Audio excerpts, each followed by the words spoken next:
Lieutenant Sarah Chen had always been the odd one out on the USS Defiant. At 28, she was the youngest gunnery officer the destroyer had ever seen, and certainly the only woman to hold that position.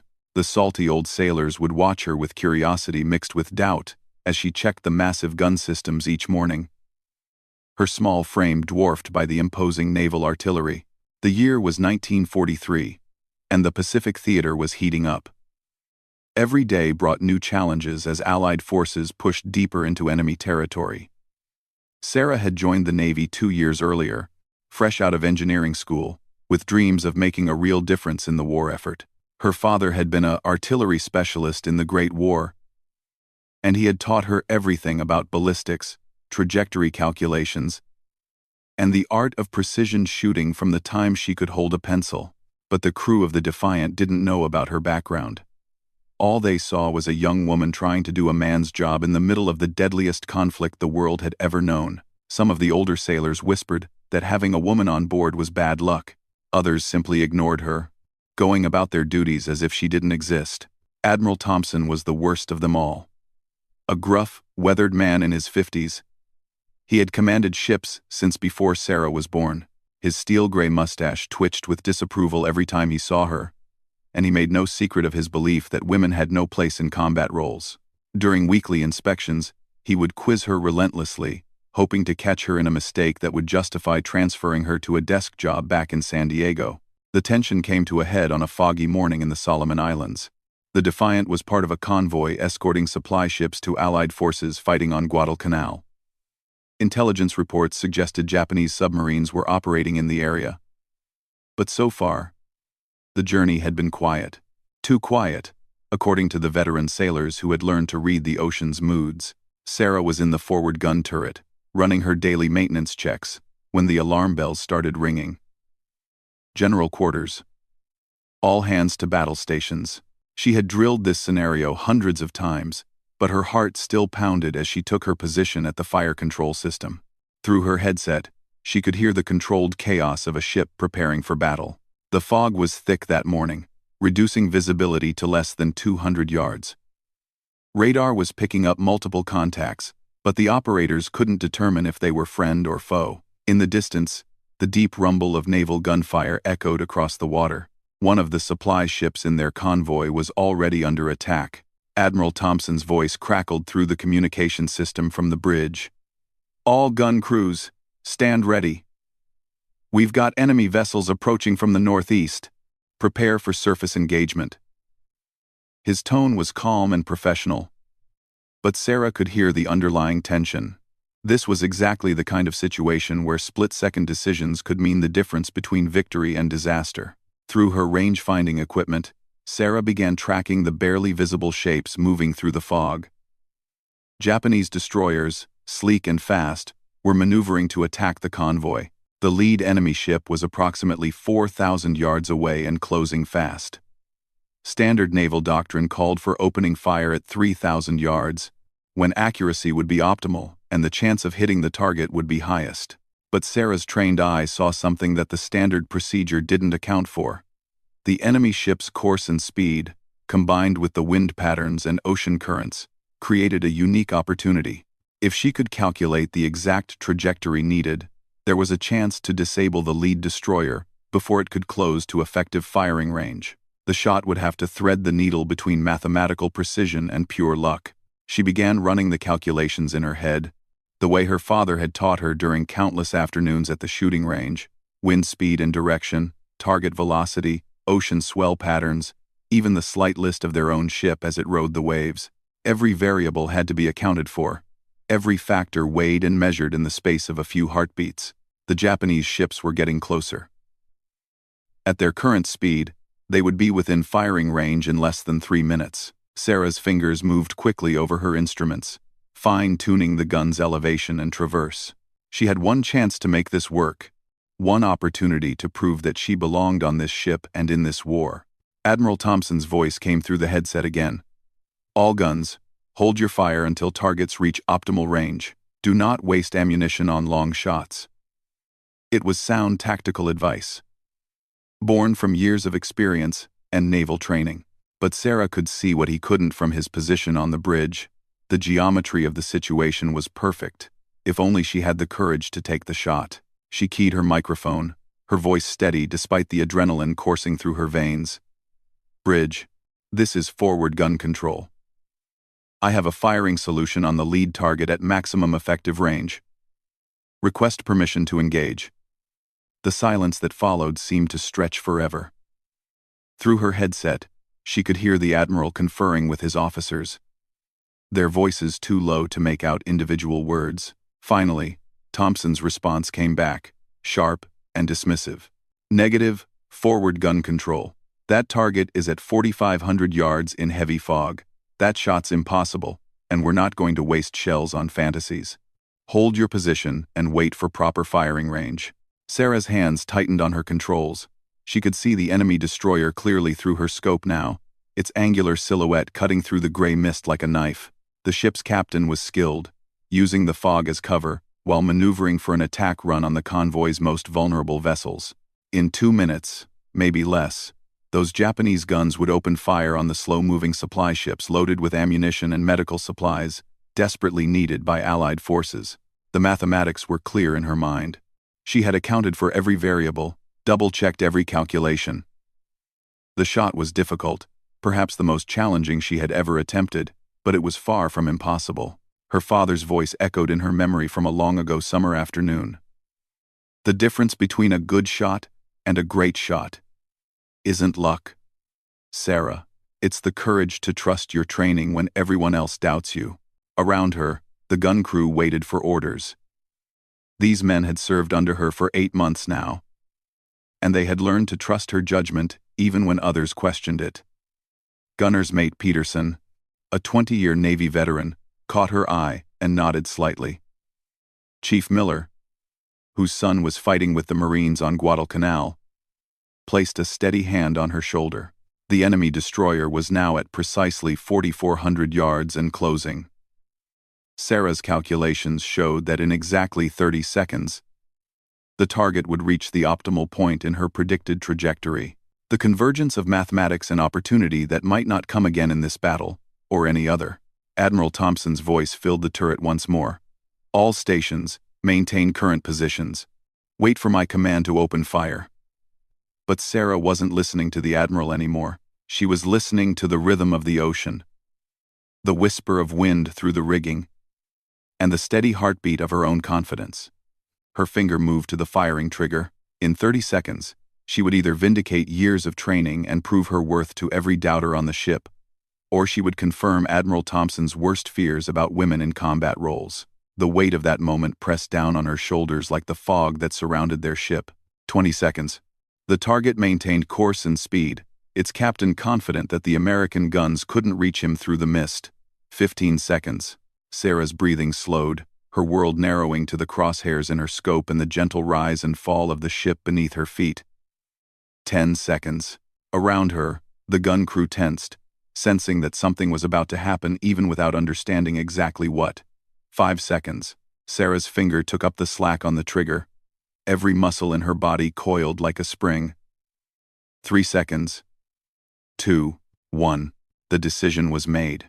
The 5-inch gun roared like thunder, its massive shell streaking through the fog-shrouded morning air. Sarah felt the deck shudder beneath her feet as the recoil traveled through the ship's steel frame.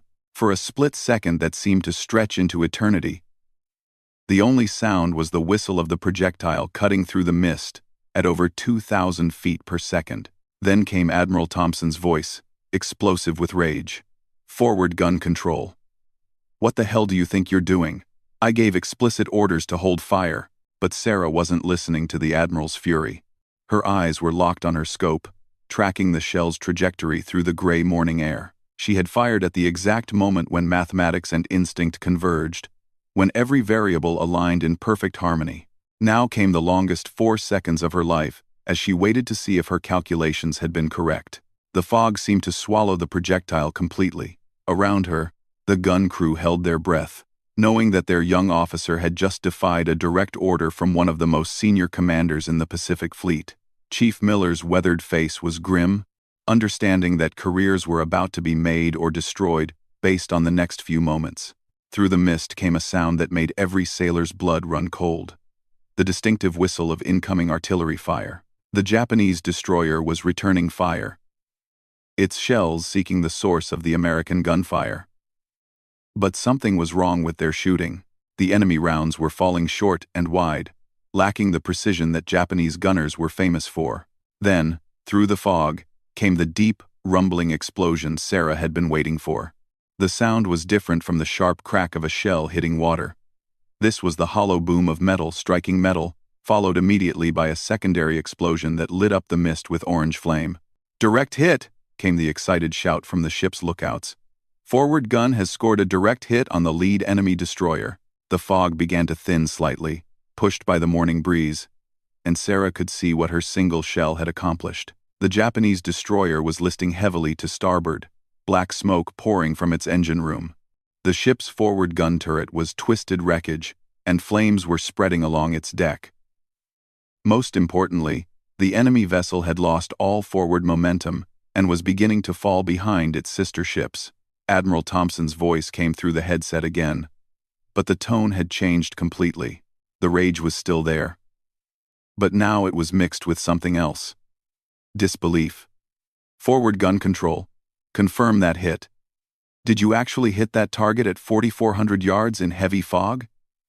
Sarah keyed her microphone, her voice steady despite the chaos erupting around the ship.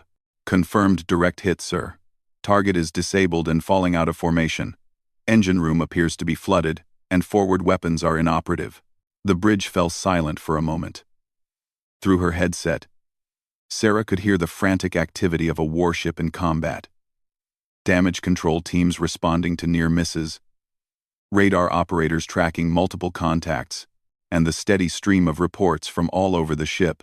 But for those few seconds, it seemed like everyone was processing what had just happened. The other Japanese destroyers were adapting to the loss of their lead ship, spreading out to make themselves harder targets while continuing their attack run on the convoy. But Sarah's impossible shot had bought precious time for the Allied forces to respond.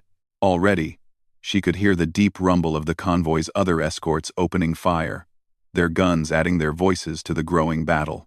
From her position in the forward turret, Sarah began tracking the second enemy destroyer. Her hands moved with practiced efficiency over the fire control instruments, calculating a new firing solution even as her mind struggled to process what she had just accomplished. The shot that Admiral Thompson had declared impossible had not only found its target, but had struck the enemy ship in precisely the right location to cause maximum damage. Gunner's mate Peterson leaned over to Chief Miller, his voice barely audible over the noise of battle. "Chief, I've been working these guns for 12 years, and I've never seen shooting like that." "That wasn't luck. That was pure skill." Miller nodded grimly, his eyes still fixed on the disabled Japanese ship. "That girl just saved this whole convoy, and probably half the Marines on Guadalcanal. But she also just ended her career by disobeying a direct order from an admiral." The second Japanese destroyer was now within standard firing range, and Sarah had a clear solution on the target. She keyed her microphone again. "Bridge, forward gun control has a firing solution on the second enemy vessel. Range 3,000 yards and closing. Request permission to engage." This time, Admiral Thompson's response was immediate. "Forward gun control. You are authorized to fire at will. Take that destroyer down." The second shot was easier in some ways. The range was shorter, the target was in clearer view, and Sarah's confidence was soaring after her first success. But the enemy captain had learned from his colleague's fate and was maneuvering aggressively, changing course and speed to avoid presenting a steady target. Sarah tracked the ship's movements, predicting where it would be rather than where it was. Her father had taught her this technique during hunting trips when she was a teenager. Lead the target, anticipate its movement, and fire where it's going to be rather than where it is now. The principle was the same whether the target was a duck flying over a marsh or a warship cutting through ocean swells. The gun fired again, and this time Sarah was ready for the recoil. The shell arced through the clearing air, and within seconds came the satisfying crash of another direct hit. The second Japanese destroyer shuddered under the impact, its port side erupting in smoke and flame. Unlike the first ship, this one didn't stop moving, but it was clearly damaged and losing speed. Admiral Thompson's voice came through the headset, and for the first time, there was something approaching respect in his tone. Outstanding shooting. Forward gun control. Continue engaging targets as they present themselves. Third, the battle raged for another 20 minutes, with the Allied convoy's escorts driving off the remaining Japanese ships. Sarah's guns spoke 3 more times, scoring 2 additional hits and contributing to the sinking of 1 enemy destroyer. By the time the smoke cleared, the Japanese attack had been completely broken, their surviving ships limping away into the distance.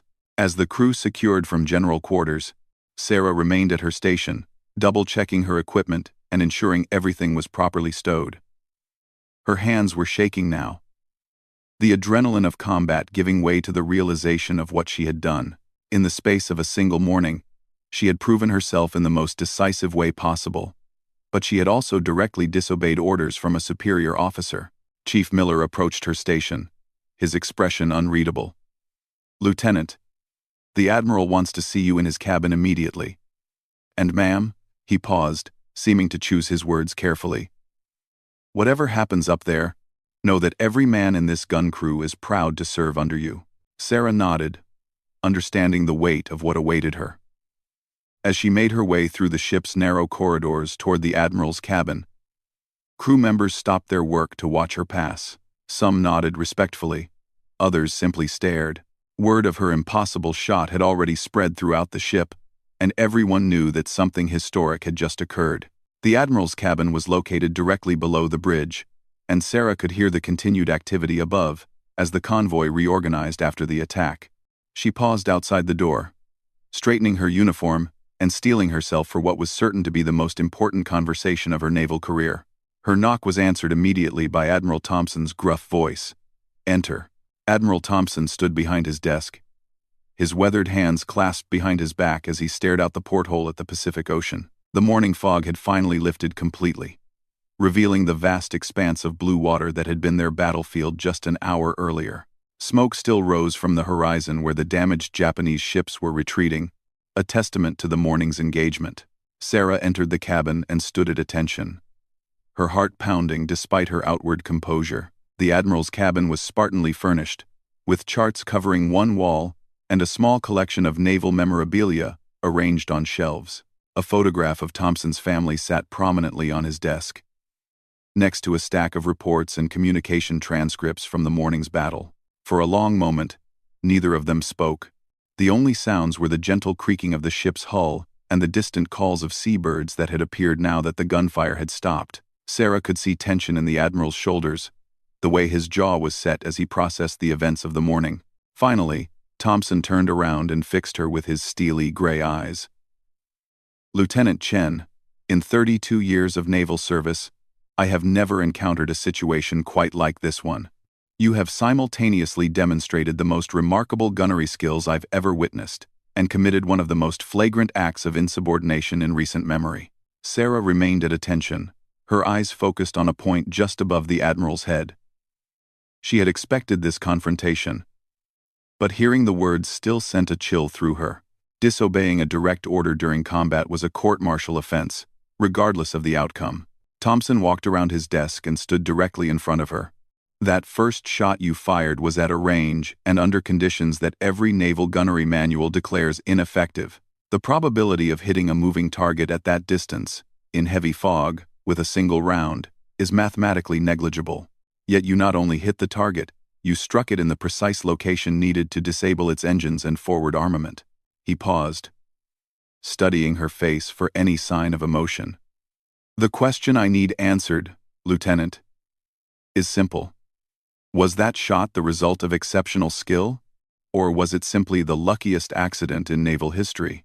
For the first time since entering the cabin, Sarah allowed herself to meet the Admiral's gaze directly. "Sir, it was not an accident. I calculated the trajectory based on target speed, wind conditions, ocean swell, and our own ship's movement. The shot was difficult, but the mathematics were sound." Thompson's eyebrows rose slightly. "The mathematics were sound?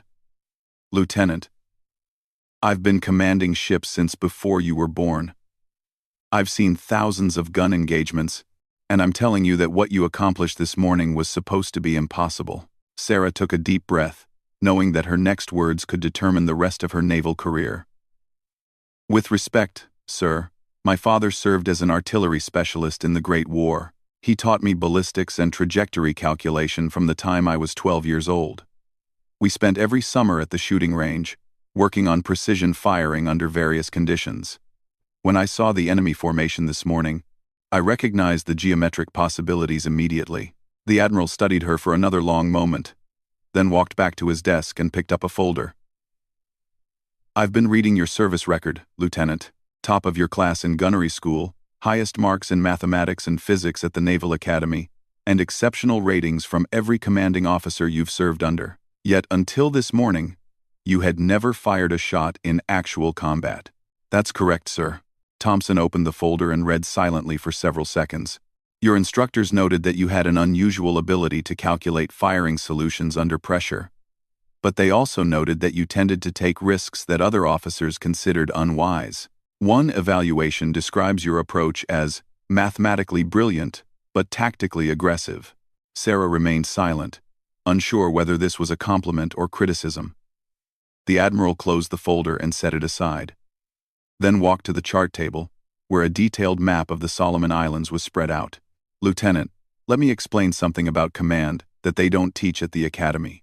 When I give an order to hold fire, it's not because I doubt the skill of my officers. It's because I'm responsible for this entire ship and everyone on it. One wrong decision can cost hundreds of lives." He traced a finger along the convoy route, marked on the chart. "This morning, I made a command decision based on 30 years of experience and established naval doctrine. You made a different decision based on mathematical calculation and instinct. The fact that you were right doesn't automatically make my decision wrong." Sarah processed this carefully, beginning to understand the complexity of the situation. "Sir, I understand that I disobeyed your direct order. I take full responsibility for that action." Thompson turned back to face her, and for the first time, there was something approaching a smile on his weathered face. "Lieutenant, do you know what the primary mission of this convoy is?" "To deliver supplies and ammunition to Allied forces on Guadalcanal, sir." "Correct. And do you know what would have happened if those Japanese destroyers had reached optimal firing range before we engaged them?" Sarah considered the question. "They would have been able to target the supply ships with greater accuracy, sir. Given their speed advantage, they could have sunk at least 2 vessels before we could effectively respond." "Precisely. Those supply ships are carrying medical supplies that will save hundreds of American lives and ammunition that our forces desperately need to hold their positions." Thompson walked back to his desk and sat down, gesturing for Sarah to take the chair across from him. "Your impossible shot, Lieutenant, didn't just damage an enemy destroyer. It disrupted their entire attack formation and gave us the tactical advantage we needed to drive them off completely. By my estimation, your actions this morning may have saved between 300 and 500 American lives." Sarah felt a wave of relief wash over her, but she remained cautious. The Admiral's tone had softened, but she still wasn't sure what consequences awaited her. Thompson leaned forward, his expression serious again. "However, the fact remains that you disobeyed a direct order during combat operations. In the interest of maintaining discipline and order, I cannot allow that to go unpunished." Sarah's heart sank. Despite the successful outcome, she was still going to face disciplinary action.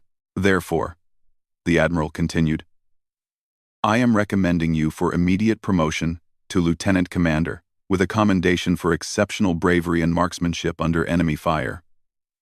He paused, watching her reaction. "I am also assigning you as the ship's primary gunnery officer, with full authority to make firing decisions during combat operations." Sarah stared at him in shock, unable to process what she had just heard. "Sir, I don't understand." Thompson's stern expression finally broke into a genuine smile. "Lieutenant, there are times when orders must be followed without question. And there are times when exceptional individuals must trust their training and instincts over conventional wisdom. This morning, you demonstrated not only remarkable technical skill, but also the courage to act when action was needed. He stood up and extended his hand to her. "I've been wrong about many things in my career, but I was never more wrong than I was about you. The Navy needs officers who can think independently and act decisively when circumstances demand it. You've proven that you're exactly that kind of officer." As Sarah shook the Admiral's hand, she felt the weight of months of doubt and skepticism finally lifting from her shoulders. The crew's whispers about bad luck and women not belonging in combat roles seemed like distant memories now. "There's one more thing, Lieutenant Commander," Thompson said, using her new rank for the first time. "This morning's engagement will be written up as one of the most remarkable examples of naval gunnery in the Pacific Theater. Your shot is going to be studied at the Naval Academy for years to come." As Sarah left the Admiral's cabin, she could hear the sounds of a ship returning to normal operations after combat. The crew was already securing equipment, checking for damage, and preparing for whatever challenges the rest of their mission might bring. But now, she noticed something different in the way they looked at her as she passed through the corridors. The doubt was gone. In its place was respect, earned through the most definitive means possible, proving herself when it mattered most. The young woman who had entered the Admiral's cabin under threat of court-martial was emerging as a recognized leader. Her skills validated not by gender or politics, but by results that spoke for themselves. That evening, as the convoy continued its journey toward Guadalcanal, Sarah stood on the forward deck, watching the sunset paint the Pacific in brilliant shades of orange and red. Chief Miller approached and stood beside her, both of them enjoying the peaceful moment after the morning's intensity. "Ma'am," he said quietly, "I just wanted you to know that word of your shooting has spread throughout the fleet. There are gunners on ships from here to Pearl Harbor talking about that impossible shot." Sarah smiled, thinking of her father and the summer afternoons that had prepared her for this moment. "Chief, it was never impossible. It just required the courage to trust the mathematics when everyone else was trusting their fears." As the stars began to appear in the darkening sky, Lieutenant Commander Sarah Chen knew that she had found her place in the war, and in the Navy that would shape the rest of her life. The Admiral who had once doubted her capabilities was now her strongest supporter, and the crew that had questioned her presence now looked to her for leadership. The impossible shot had become the foundation of a legendary career,